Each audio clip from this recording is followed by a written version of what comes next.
Well, I'm back.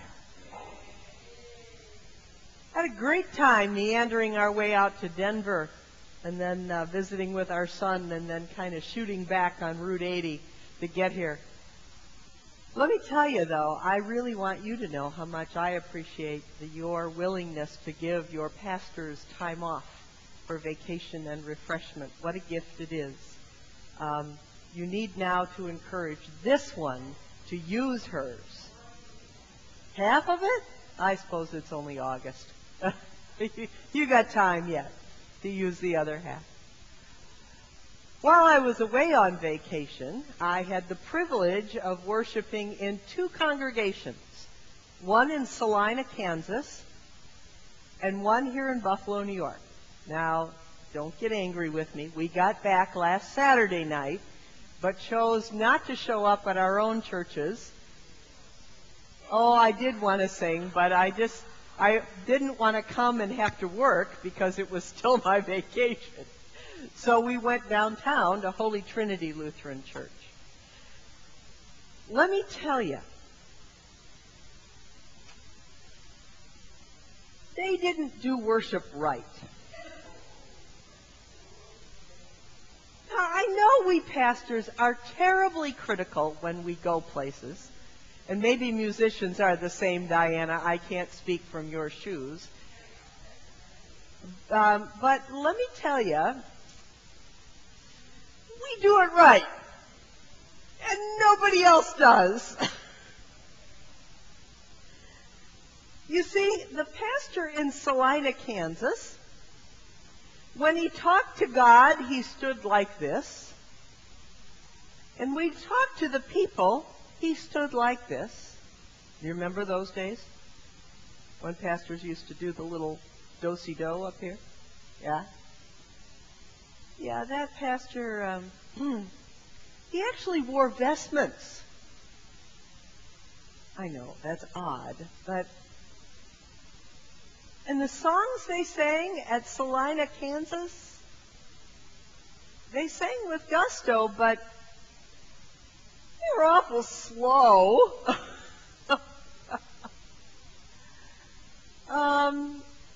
And I got to confess, 2 out of the 3 I didn't know, and they were straight out of the LBW. I don't like going to worship where I don't know the music. I know, I'm being terribly critical. But you know, there is a right way and a wrong way to do worship, isn't there? And even the esteemed Holy Trinity Lutheran Church in downtown Buffalo, they have this gorgeous, large sanctuary. And they worshiped in the chapel. Really? And the pastor... Now, I like Lee Miller, too. He's a great guy. But his sermon was only about 8 minutes long, and it suddenly was done. Really? Aren't we supposed to go 15, 20 minutes? Well, that's the rule. That's what I learned in seminary, anyway. And I know Jimmy Bigham at Holy Trinity is known for his astounding music, but even in the chapel, he's too loud. Okay. You get it? We do it right. Everybody else does it wrong, right? We all have these expectations. Okay, now please bear in mind, I did that for emphasis. Please understand that, okay? But all of us come into worship with a certain set of expectations, don't we? The rules that we wish to live by within these walls. You come to church expecting this, and this. And if this, and this aren't met, it wasn't done right. Now, when I was a kid, about Meredith's age, I belonged to Bethlehem Lutheran Church in Grand Rapids, Michigan. And there was an altar rail up here, and no one, except the pastors, the altar guild, and the church council were ever allowed beyond that altar rail. Except on Youth Sunday, then we kids got to go up there. And let me tell you, I was so nervous about leading worship that day. I wasn't just worried about whether I would pronounce all the words correctly or whether I would put the question at the end of the sentence or not. I was worried about whether I would stand in the right place. You see, I always thought that Wesley Samuelson had gold embossed shoe prints in the rug up here where he would stand precisely for each piece of the liturgy. I was never more disappointed to get behind that altar rail and discovered they didn't even put masking tape X's on the carpet where we were supposed to stand. And I was so afraid I wasn't going to stand in the right place. And Wesley always held his hands at a specific height when he greeted the congregation or prayed.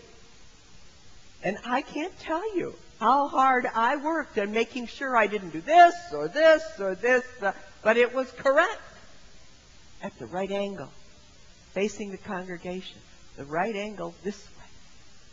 I was so worried about getting it wrong because I always thought there were rules for liturgy. There were rules for how you did worship. And if you didn't follow the rules, you did it wrong. I can't tell you the number of pastors who've told me horror stories, probably you too, about worship committee chairs or the musician who comes to a pastor who just arrived at a congregation, whether it's a new pastor or not, to the ministry. They will come to the pastor and say, "Now, Pastor, this is how we do it here.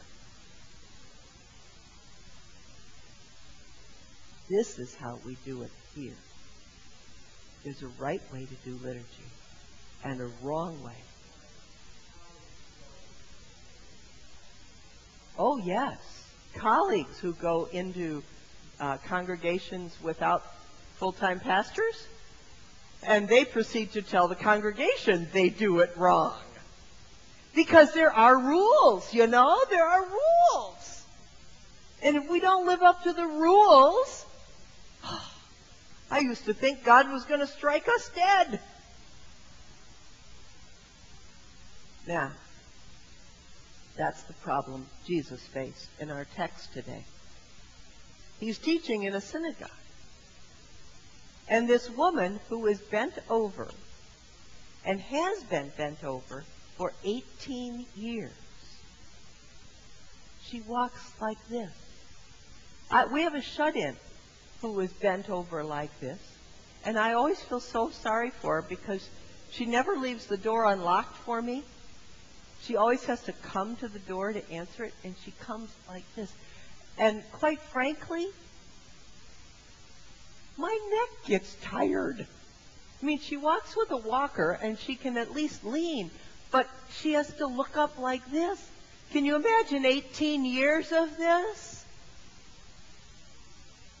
That's the condition the woman in the story had.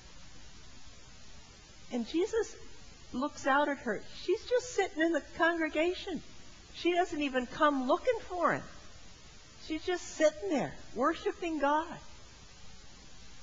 And he sees her, stops what he's doing, goes over to her, and heals her.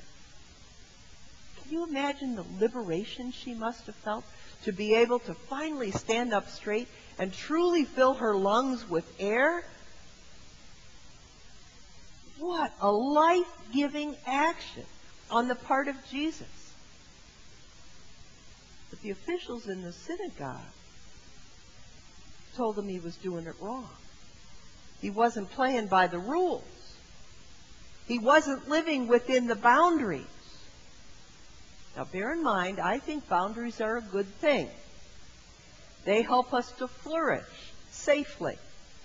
Boundaries are usually there because if we step outside those boundaries, we run the risk of being hurt. I get it. And I believe it. That's what the Ten Commandments are all about. Giving us some parameters to live within safely.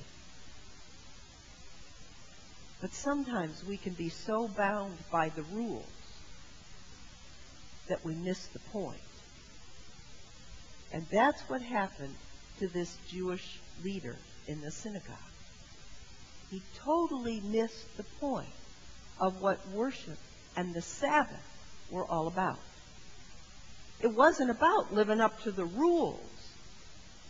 It was about giving life and gathering together as God's people to praise the God who gives us life.